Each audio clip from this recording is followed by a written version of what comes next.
we won't have the video element. But then, do we need the video element? I don't think we need it.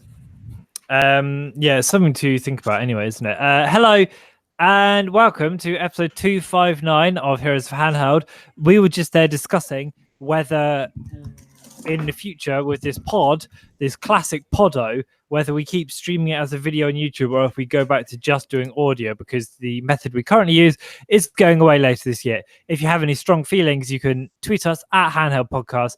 We'd love to know what you think. Colin is my co-presenter today. How are you, Colin, sir? I'm good, and I feel like soon we will be joining the ranks and the hordes of people who use Discord to do their podcasting goodness. The thing is, I hear all these other podcasters and other people talk. Yes, people, there are other podcasters out there. We're not the only ones doing this thing.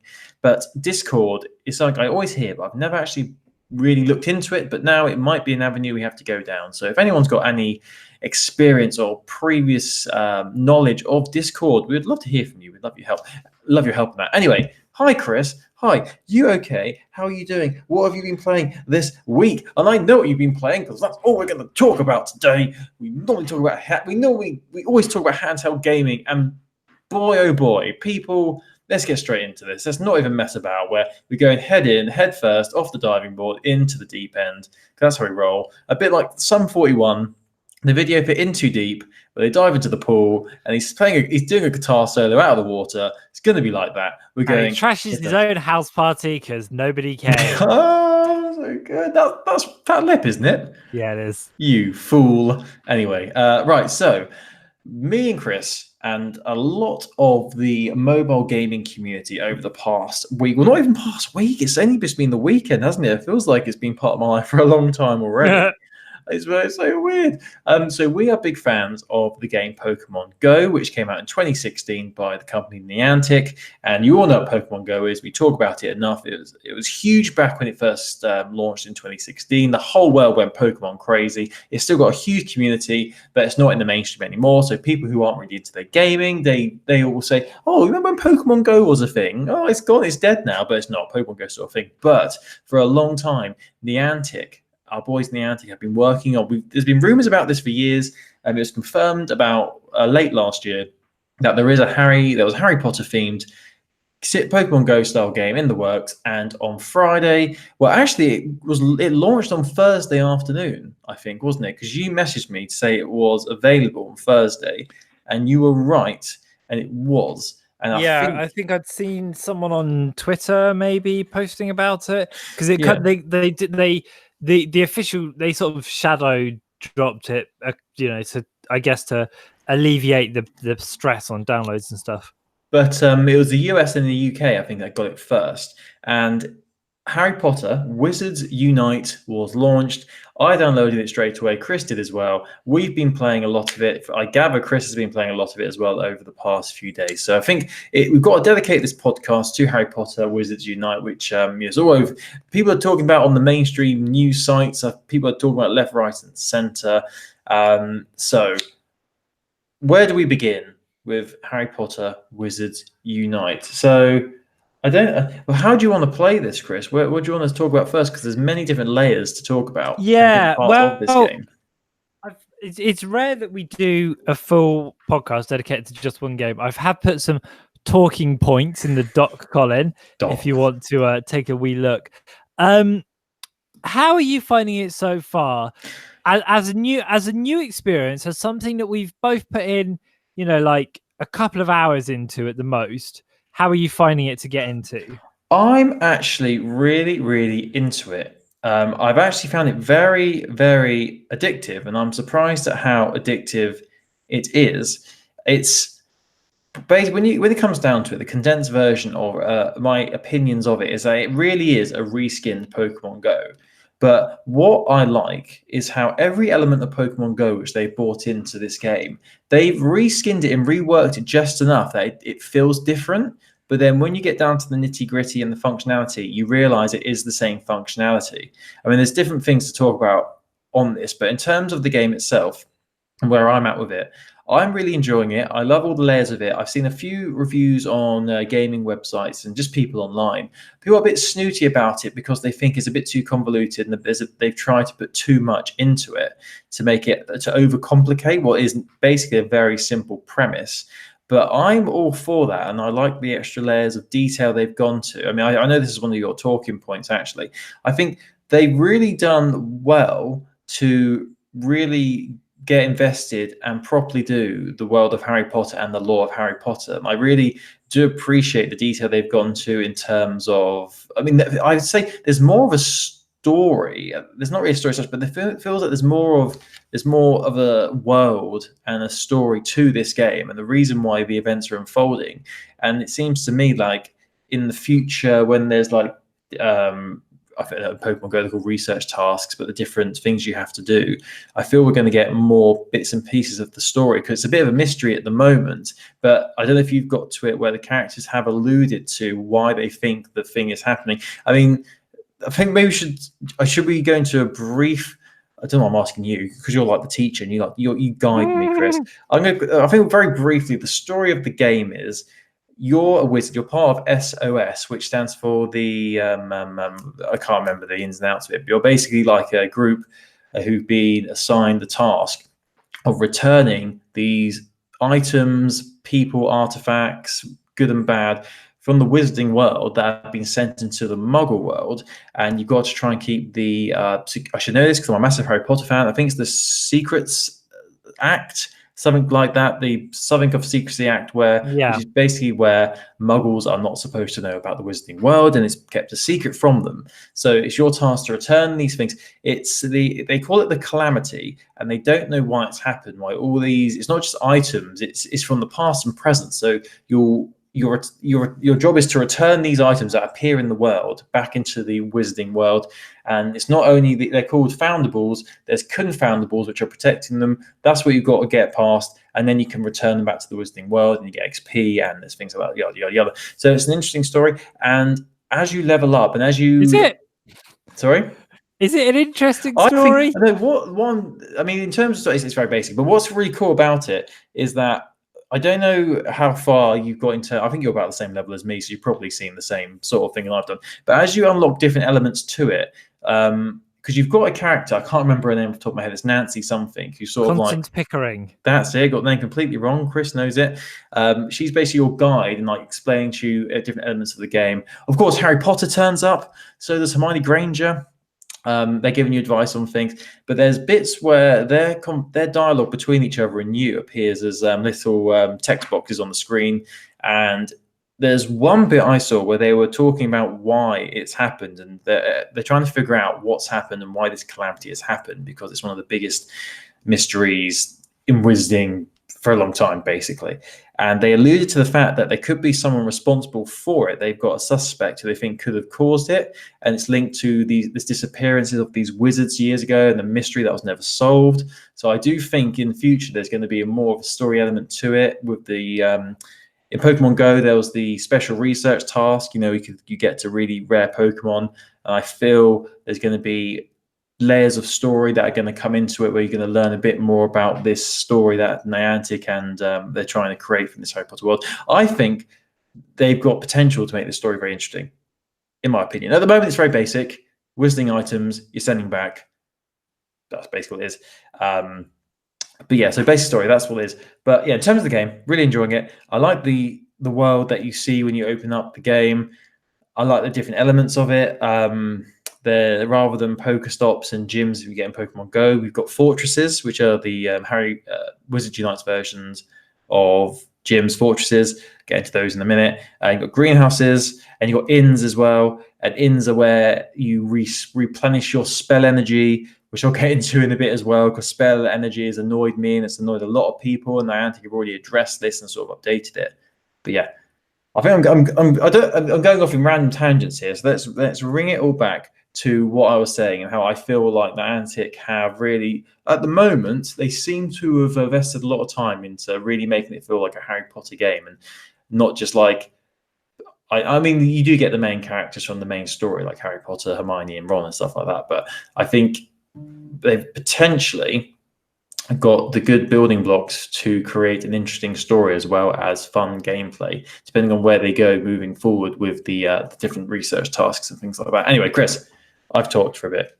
Hello. What's your initial thoughts? Hi, Chris. I want to hear what you think about Hazard P. So I don't think I'm as into it as you are, for the reason that I don't think the gameplay is particularly fun, and like that's what I keep coming back to whenever I'm playing this game. And I've put like since it came out, I've put at least like an hour, probably an hour a day into it.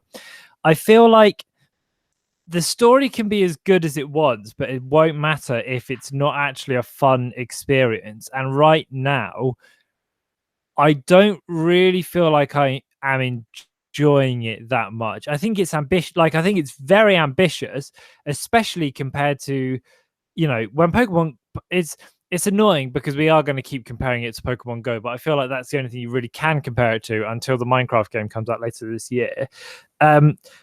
I feel like the story for me isn't interesting enough to keep me looped in, especially because what you were saying there about the research tasks and stuff. There is already research tasks and missions in the game. Like, that is an element of the gameplay.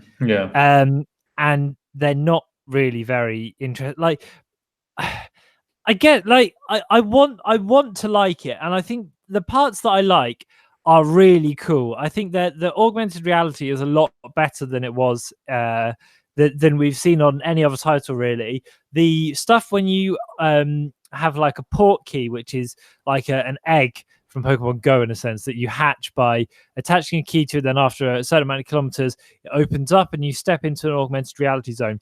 Those are incredible. Really and, good. That is really absolutely amazing. fun, really well orchestrated. It's like a silly, it's like a silly little diversion, but it's a really cool thing to do. And like it really feels like you're in that world for a split second. That is that version of eggs, basically. Yeah. But the trade-off is on it, yeah. The eggs in Pokemon, like, and something that annoys me, and this is kind of like, I don't get why this doesn't work, because in Pokemon Go you don't need the game open to get steps for your eggs, but in this you do. And it's like, really, how is that annoying? Like, Adventure Sync has been out for a while on Pokemon Go. How did nobody, because the game is co-developed between Niantic and Portkey, and obviously, Portkey are a division of Warner Brothers.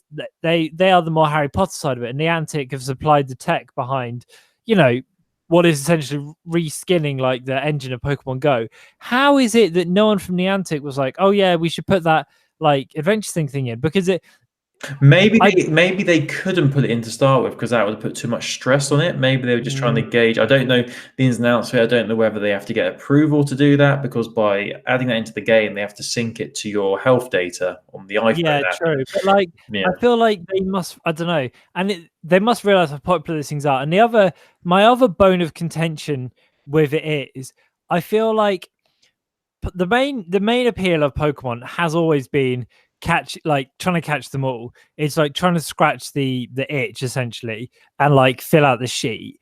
And what I really have always loved about Pokemon Go, and will always love, is that you start a day and you can be playing Pokemon Go, and there'll be shit on the radar that you're not really cared for, and suddenly like a Snorlax appears, and you're like, oh man, I've got to run over to the church, I've got to run over to the pub, I've got to run over to whatever this stop is, because there's a Snorlax there.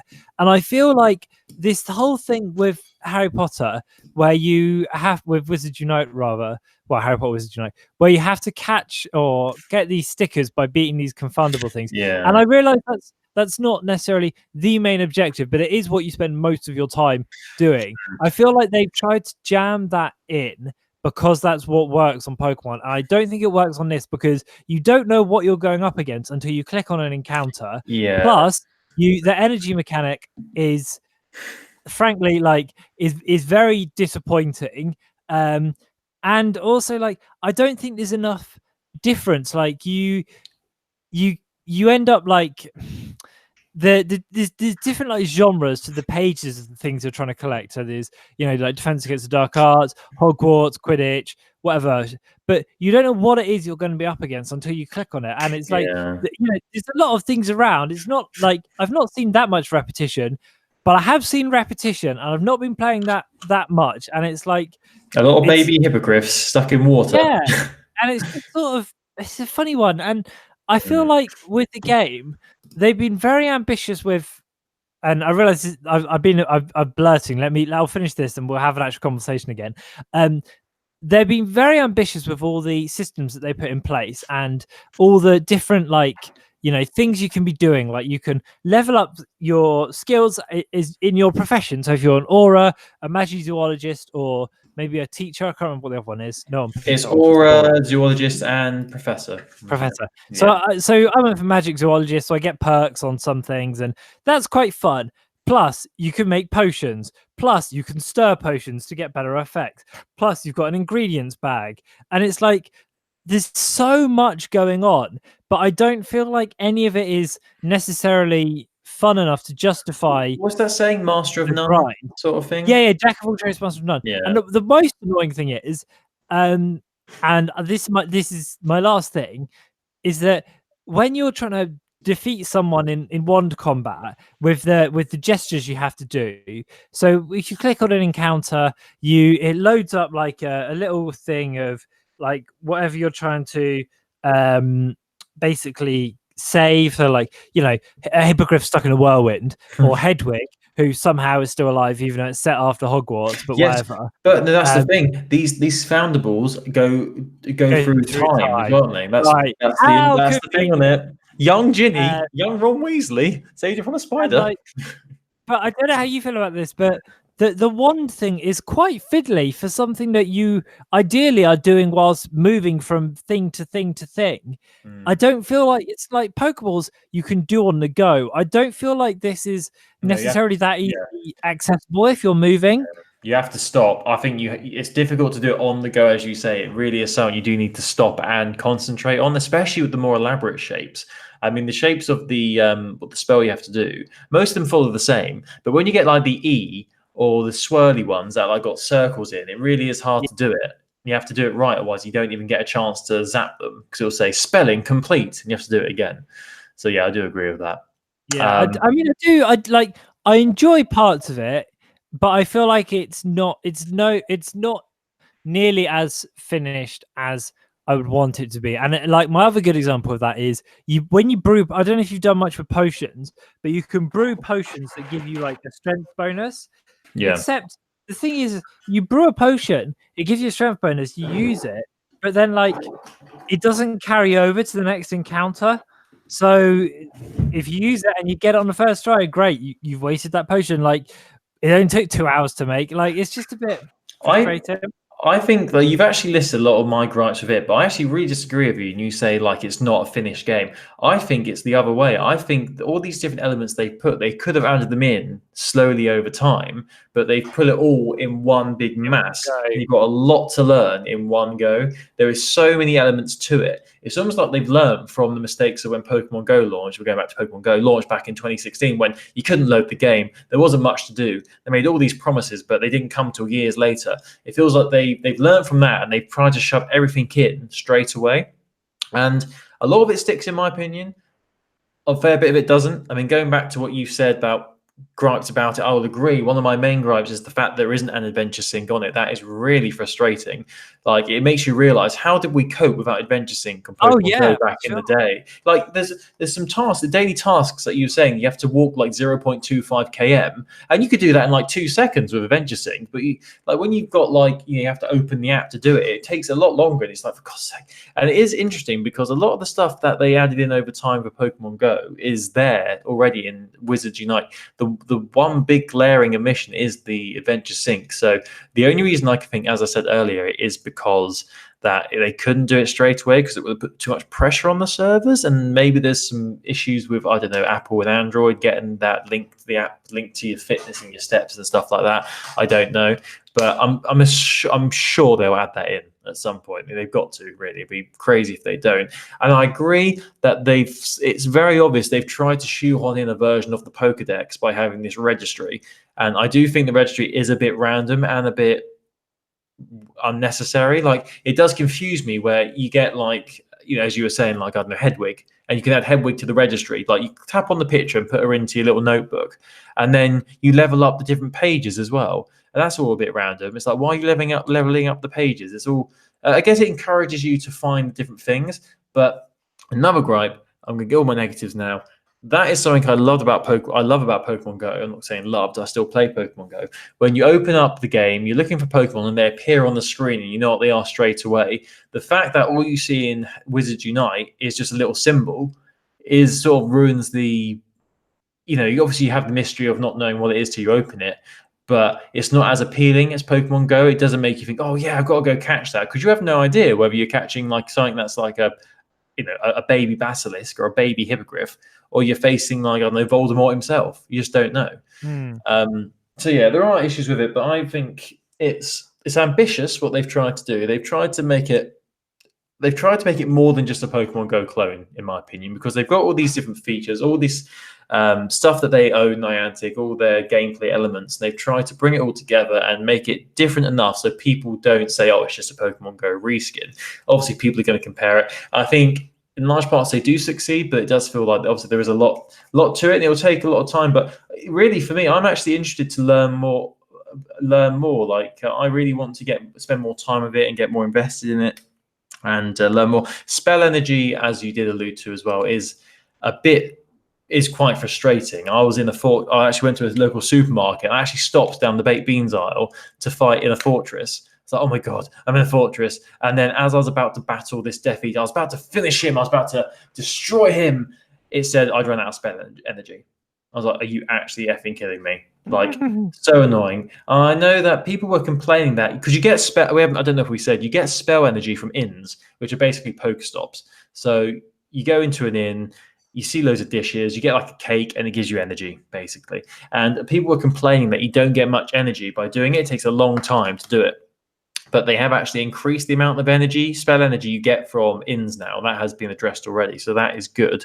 The max you can have is 75 at the moment, spell energy. So they've already improved on that. I think Niantic at the moment are looking at feedback and they are improving it straight away, which is good. I mean, what we can say, I think we can both agree on, it does work really well. Like, in terms of technically, like, I've not experienced any crashes yet. It's working. I had a ropey start with it, but yeah, it's definitely smooth. Like, it's a much smoother launch experience than Pogo was. Like, and it doesn't feel like, again, it's kind of it's a double-edged sword. But when the few times it has crashed on me and I've lost out on something I didn't have before, it doesn't feel like, it's not like in Pokemon Go where it's like, oh shit, that's, Scyther ran away, I'm never going to catch one again. Because it is so random, there's less of that, like, FOMO when something rare runs away, because you have no idea how rare or common anything is. But that could just be because we're new to the game. The more we play. Oh yeah, it is. Yeah, it is because of that, I think. Yeah. It'd be interesting to see what. I mean, I guess how rare something is, because when you open it up, when you click on the symbol to try and catch it or send it back to the Wizarding World, it tells you what the difficulty level is. It's either like, is it like easy, medium, hard, whatever? But and it tells you. And there's two. Like you said, when you actually have to try and destroy a confoundable to get the foundable back into the Wizarding World, there's two elements to it. You've got to trace the line accurately, and you've also got to do it quickly as well. And depending on how well you do on both of those will determine how strong the spell is. It's either fair, good, great, or masterful. I don't think I've had any masterfuls yet. I think I might actually have one. I did my first masterful today. I was buzzing. Yeah, it's so difficult. You've got to, like, be really accurate and really quick. So, unless you've got potions to help, that is it. But I'm interested to see, future updates and future, bigger tasks. There are the daily tasks and other tasks. It did feel a bit, when I ran out of the spell energy, it did feel a bit like a paywall, which is, I've never really felt that with Pokemon Go in the past. I've still not spent a penny on Pokemon Go, no real life money. And that was the first time. I know, obviously, I think Pokemon Go had issues back when it first launched as well with that sort of thing. but I did really feel like a paywall, like it was stopping me from playing the game. And it was basically like, oh, use your coins to buy more energy. It's like, no, I'm not going to do that. But they have already sort of addressed that. But I'm very excited to see where it goes. I think maybe sort of to conclude this a little bit in terms of them having the rights to the Warner Brothers, they've got the licensing from Warner Brothers to use the Harry Potter characters. I'm liking the music as well. When they first launched, the music they've got is really, really good. You got to love that Harry Potter score from what's his face who does the score. Tell me, you're smart. Yep. Christopher John Williams. John Williams off of Star Wars fame and all that. I'll tell you, I did a pub quiz last week, and I was really happy. Like there was a question, which was a trick question. It was like James Earl Jones voiced Mufasa in the original animation, but who's voicing Mufasa in the remake? Trick question. It's him again, and I got it right, and everyone got it wrong. I was very proud of that. Good work. Yes, but I'm a big Harry Potter fan. I love the Harry Potter world and the lore, and I'm into it at the moment. I'm opening up quite a lot and playing it. I mean, it's not stopped me playing Pokemon Go. I'm going between the two at the moment. I'm actually go from Harry Potter to Pokemon Go. I find you have to spend, I think you did allude to this when you said about how you need to really focus on doing the spells. You do need to invest more time into Wizards Unite than Pokemon Go. Whereas Pokemon Go, you can sort of open up and catch a few Pokemon, close it again. With Wizards Unite, because of how slightly more complex each element is, you do need to spend a bit more time in it. It's more difficult to just open it up, cast a few spells, and close it again because you have to really focus on what you're doing. Yeah, but then also, like you say, I wonder if that's because we are day 3 of this game as opposed to Pokemon Go, which is, it's something we've both been playing for over 2 years, 3 years. I don't even know. Yeah, man. Crazy times. Yeah. No, it's insane. But no, it's good. It's I'm really liking it, and we wait and see. I mean, it's as we've alluded to, it's the very early days of this game, and I'm sure that they will take feedback on and they will improve the gaming experience. They have done that with Pokemon Go. They have improved elements over the months and years since it came out. So yes, very exciting. I do want to stress, like, the parts that are fun are very satisfying. Like I like the dueling mechanic. I think that's quite cool. Yeah. And like the portkey thing is really good fun, and like it does to look at it does feel like it's soaked in Harry Potter as well. Yeah, they've really done well with the licensing. I think they've done a good job of really making it feel. Yeah, especially compared to like, I like that this is a Harry Potter game where you're an adult as well. Like, I think that's really cool. The fact that you have jobs and it's not all about Hogwarts, because it could have very easily, like, you're exploring the giant grounds of Hogwarts and you're like, I like that it's telling a story of the world beyond Hogwarts in Harry Potter universe. Which is nice, yeah. Yeah, although I do find that I'm really the opposite to you, where story stuff comes up and I'm just like, okay, skip. Like, no. Because there's so much of it. Like, I just don't. I feel like I don't know. I don't want to soak it in, but we'll see. But I won't tell you what happens.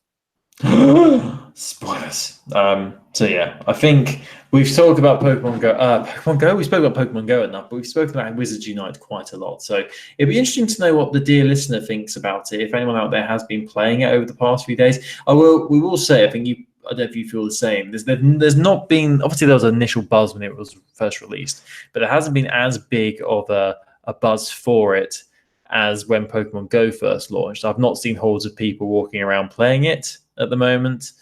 I mean, when you open up the game, you can, I've forgotten the name of it, but you can add like Wizards Unite's version of lures when things are more dangerous. Is that Dark Art Detector? Yeah, that's it. Yeah, so it's the same sort of thing. I've seen, like, when Pokemon Go first launched, every single Pokestop in the vicinity had like a lure on it, but I very rarely I've seen like 3 or 4, but I've not seen loads for this so far. But early days, we'll see how it goes. But it's all good. It's good fun. I mean, getting people playing their mobiles again and get out and getting active is all good. It's all good. Will this overtake for you? Will you start to play this more? Because you still play Pokemon Go every day. Yeah. Which one will you be loading up first in a week's time? It'll probably still be Pokemon Go, but that'll just be force of habit. Because that's part of my daily routine is to check Pokemon Go. So, but then I'll open Pokemon Go and I'll then remember, oh, Wizards Unite, and I'll go back in there as well. So I think it'll be added into my daily routine. I hope it lasts the test of time, but that's down to Niantic to make sure that happens and make it engaging and give me reasons to keep going back. So we'll see. And I still haven't played Crash Team Racing Nitro Fueled, which came out on Friday. Annoyingly, I need to get it. Have you got it? No, I want to get it. Like I found the cheapest place to get it is Asda. £30 in Asda. That's cheaper than the store, which is $34.99. Apparently, it's very good as well. Can't wait. Just the music. I was watching a trailer. The bloody music. Oh, got me in the feels. I played so much of Crash Team Racing back in the day. So cannot wait to finally get my hands on that. Darn. So have you been playing anything else apart from that, Chris? I finished. No, I already told you about that. I've been playing more Overwatch. I'm getting back into Overwatch, which is good. And I reinstalled Dragon Age Inquisition, but I'm finding it a wee bit difficult because I feel like that John Travolta meme of like I just have no idea where I am. I don't know whether to restart or not because I had about 10 hours logged of the story and I don't know if I want to do 10 hours again. But also, so we'll see. But Overwatch has been my main thing. Nice. Yeah, my main thing's just been Wizards, Harry Potter this week and Pokemon Go, which I'm still well into, and I'm liking the half egg hatching times and the double candy. So that's all good. Loving all that. So away the lads, still good and strong. Away the lads. Have you got on Pokemon Go? Have you got a spare Smeargle? I haven't got any yet. Oh, Colin. I haven't. I don't open the camera. I couldn't remember how to open the camera the other day. How'd you do it? Remind me. I can't remember either, mate. Thanks, mate. I don't even know if it's doing the game. What?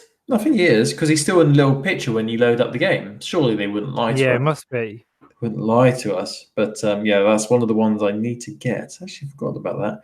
I'm currently walking my Lombre, so only how many more candies? Only 5 more candies needed. Oh boy! I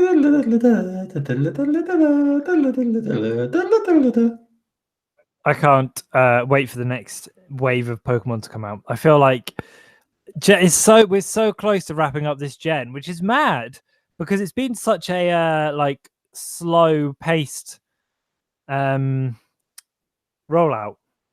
But what will they release after all the Pokemon are in the game? We'll have to make their own Pokemon up. Have to start thinking of new ones, like Bulba Heat or something.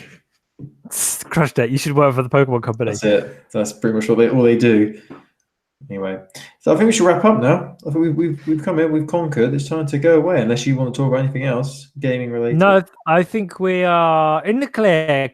Colin, if people want to get in touch with us, how can they do so? If you want to let us know your thoughts on Wizards Unite, if you've been playing that this week, or if you want to tell us about anything gaming related that you've been invested in over the past 7 days, then you can email us heroesofhandheld@gmail.com. You can also find us on Twitter @handheldpodcast. You can just search Heroes of Handheld Podcast on Google, and we are all over the darn place. We'd love to hear from you. And just a quick mention, we are now on Spotify podcasts. You can now find Heroes of Handheld. Hooray! On well Spotify, done. So that's all good. Surprisingly easy to do. I was preparing myself for a long old ride, but I just entered our RSS feed, and there we were. We're now on there. So if you want to find us on Spotify, if you want to play us through your Alexa, your Echo Dot, or Siri, or whatever the kids have, you can say, "Hey Alexa, play Heroes of Handheld," and it bloody well will if you've got Spotify on there. How great will that be? Yes, playing through your Echo Dot speakers. Amazing. Well done for your hard work on that. Yeah, but there's literally no work at all. But thank you. I appreciate the effort. It's like that line from Hitchhiker's Guide to the Galaxy where Ford says to Arthur, like, oh, well done. That's amazing. And Arthur goes, he says, oh, it was nothing. And Ford goes, oh, okay, then forget it. Anyway, so thank you for listening, everybody. We'll be back next week. You probably noticed that we're recording a bit earlier this week. That's because of scheduling and stuff like that. But I think next week we're back to the Wednesday slot and in your feeds on Thursday, unless something's coming up. But we'll let you know on Twitter @handheldpodcast if that changes. And lastly, we don't mention this enough. Shout out to the Schnauzer Radio Orchestra who did the theme song for our lovely little podcast. And knowing how well I edit this podcast, it's probably playing underneath my voice right now. And at the end, it'll build to a massive concello and it'll all be very epic. Ba, ba, ba, ba. So until next week, have fun playing your games. Bye. Love you. Bye.